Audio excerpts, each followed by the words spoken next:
Did you know if you're a farmer, you can get your low tunnels paid for by the NRCS?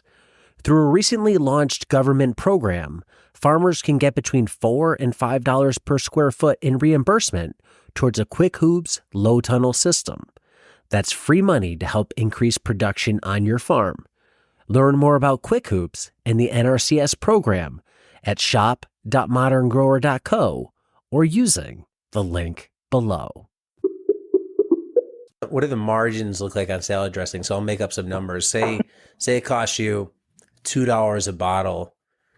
I'm thinking, okay, maybe you can sell it to a farmer's market, CSA for 10. Mm-hmm. And if you're, maybe a more local grocery store, like co-op, you're probably like 5, and a wholesale, maybe you're like 350. Is that kind of how it maybe scales down?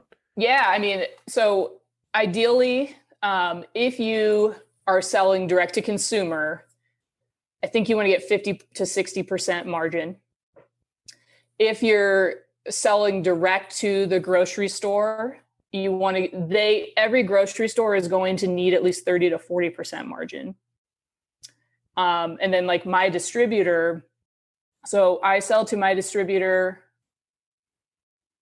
I don't know the exact margin. I think they take a 20% margin, and then they sell to, the grocer that needs a 30 to 40% margin. So I think this is a great question. And the big thing you have to realize is when you start off and you're selling just to direct to consumer, you need to make sure that you have enough cushion if you want to scale, that you can add in distribution and brokerage and all that, because everyone takes a cut.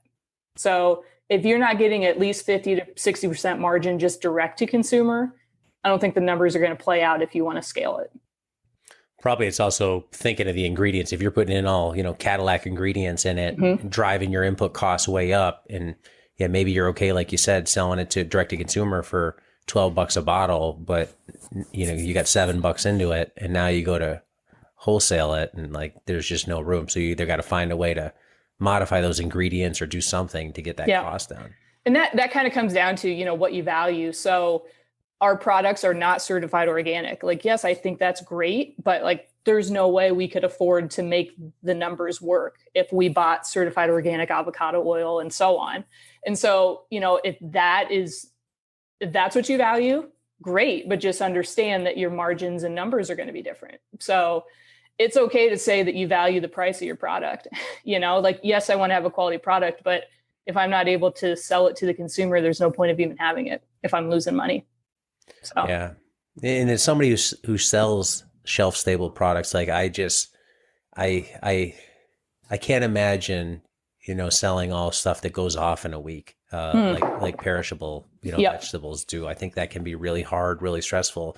So I think adding some shelf stable stuff to your offerings can probably be like a huge stress reliever. Like it's there, I don't have to worry about it, and we can just sell it whenever we want. Yeah, no, definitely. But the other thing you have to consider is, so we have a year-long shelf life. We have pallets sitting in the Hy-Vee warehouse right now. If those pallets don't move, by the time the product goes bad, they will bill us back for whatever's sitting in the warehouse. So if, let's say, they have $4,000 of product that's in their warehouse that goes bad, they will send me a bill for that.